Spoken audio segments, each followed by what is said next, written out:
Name that person. Who said that? Be strong, therefore, and prove yourself a man. Who said that?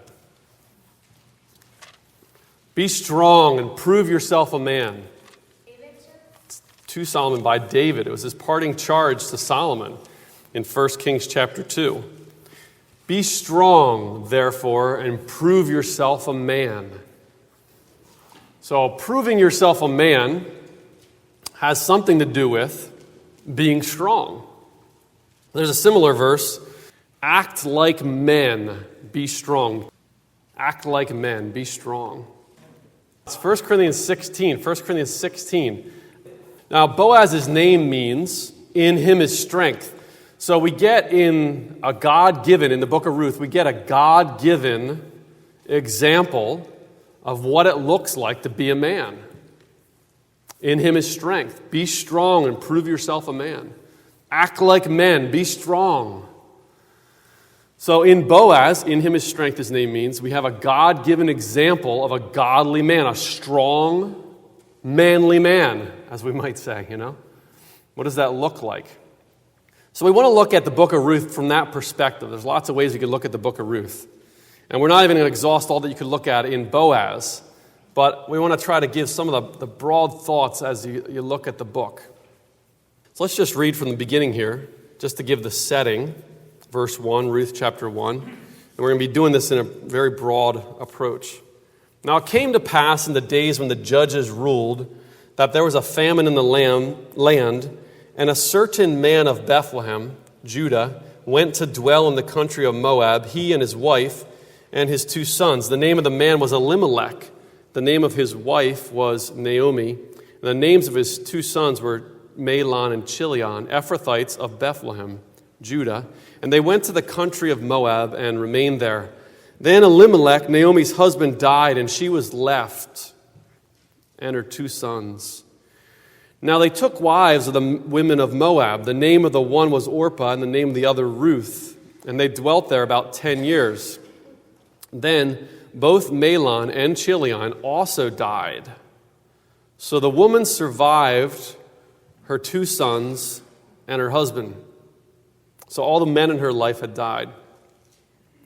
Then she arose with her daughters-in-law, that she might return from the country of Moab, for she had heard in the country of Moab that the Lord had visited his people by giving them bread. That was why they had left Bethlehem originally. Therefore she went out from the place where she was, and her 2 daughters-in-law with her. And they went on the way to return to the land of Judah. And Naomi said to her 2 daughters-in-law, Go, return each to her mother's house. The Lord deal kindly with you, as you have dealt with the dead and with me. The Lord grant that you may find rest, each in the house of her husband.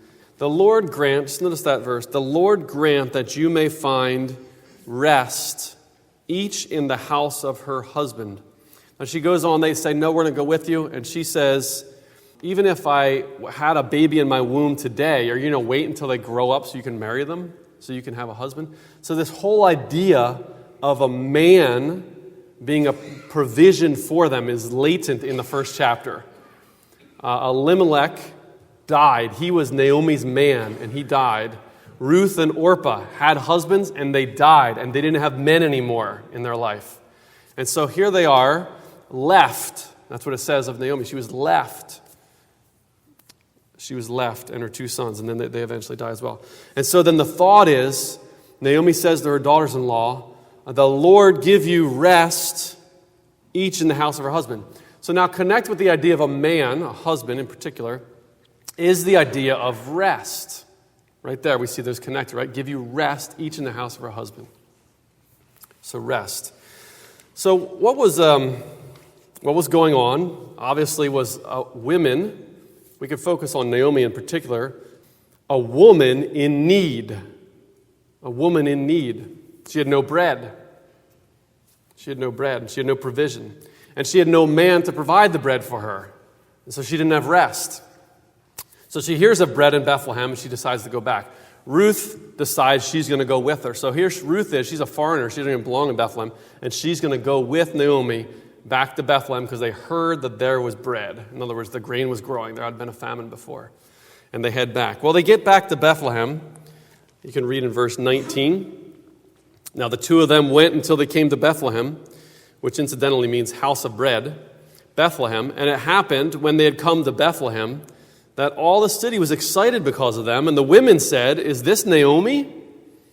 So now we're going to get some insight on what Naomi's name means. The text tells us. But she said to them, "Do not call me Naomi, call me Mara, for the Almighty has dealt very bitterly with me." So instead of calling her Naomi, which means pleasantness or pleasant, instead call me Mara, which means bitter. She explains why. For the Almighty has dealt very bitterly with me. That's how she felt in her life. The Almighty has dealt very bitterly with me. I went out full, and the Lord has brought me home again empty. Why do you call me Naomi, pleasantness, since the Lord has testified against me, and the Almighty has afflicted me? This is how Naomi was feeling. So she's bitter. She feels the Lord has been bitter with her.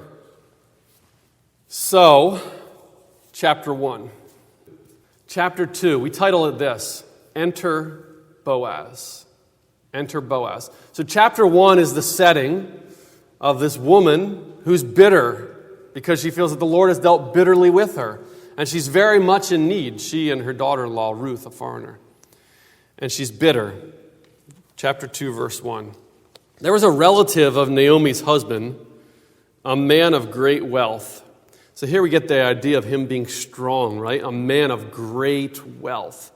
He was a man of means, sometimes we'd say today. He had a lot to offer. A man of great wealth. We're going to see that he wasn't just wealthy in that he had a lot of possessions, but he had a lot to offer in his character because he was a man. He was strong. A man of great wealth, the family of Elimelech. His name was Boaz. Enter Boaz into the story. So Ruth the Moabitess said to Naomi, "Please let me go to the field and glean heads of grain after him in whose sight I may find favor." At the end of chapter 1, it told us that they had come back at the beginning of barley harvest. So she wants to go out and glean, which they would have reapers that would go through the field that were paid, or that were servants at least, of the person that owned the field. And there would be some things left behind, and the gleaners were picking up the scraps, so to speak, that were left behind in the field. So she wanted to do that. And she said to her, "Go, my daughter," verse 3. Then she left and went and gleaned in the field after the reapers. And she happened to come to the part of the field belonging to Boaz, who was of the family of Elimelech. It's an interesting word, happened, isn't it? She happened to come. So looking at it, naturally, that's true. You know, she was walking down the road and came across the field, and she happened to go into that field. But it was divinely arranged, wasn't it? Because she happened to go to the field of Boaz, who was a relative of Elimelech's, Naomi's husband that had passed away. So she happened to come there. So here's the Lord at work in this situation. The Lord's at work in this situation, which is a wonderful thing. But what's really great in this story is we see the Lord at work through people, particularly Boaz. The Lord at work through people, particularly Boaz, a man who was strong, proved himself a man. Well, here he is, verse 4. He comes on the scene. What's he like? What's Boaz like, this strong man? Now, behold, Boaz came from Bethlehem, evidently the city, out to the field. He came from Bethlehem and said to the reapers, "The Lord be with you." And they answered him, "The Lord bless you." And they've responded to him. Isn't that awesome? So, you know, it's one thing if someone came on the scene and he says this very positive thing, "The Lord be with you." But if all the people looked at him like, "What's wrong with you? What are you talking about?" Then you start to think, he's just talk and not walk, right? He just kind of talks real high and fluffy, but there's no real substance to it. The fact that they responded and said, "The Lord bless you," shows that this was normal. This is the way Boaz talked. He brought the Lord into situations. I mean, they were just out reaping in the field, baling hay, working on plumbing, doing engineering, whatever, we do in life. And Boaz came into the situation. He was the boss. He was the owner. But the first thing on his lips was the Lord. "The Lord be with you." That's a great way to interact with people. Isn't that a great start? He didn't come on the scene and say, what is wrong with these slackers out here? They should be working harder, right? He came on the scene with this great comment, introductory comment, the Lord be with you. And they responded, the Lord bless you. You know, everybody in Bethlehem was jealous of the people that got to work for Boaz. He was a great guy. He was a great boss. He was a great person to work for. And we can see it right there, just how he comes on the scene. He was in charge. He was the boss. He could have come like a taskmaster, but he didn't. That's not what he was like. That wasn't his character. So we can see that he was kind. We can see that he honored God. He brought God into the situation. So the first thing we see Boaz, he comes on the scene and he honors the Lord. He honors God. He brings the Lord into the situation. So that's a very simple, practical exhortation, isn't it? That as I go through life, do I bring the Lord into situations? You know, whatever it may be, reaping in fields, baling hay, fixing plumbing. Do I bring the Lord into situations? That's what Boaz was like. The Lord be with you. We ought to have that reputation if we're men, that we're strong and strong enough to bring the Lord into situations. Right? It takes some backbone, doesn't it? To bring the Lord into it.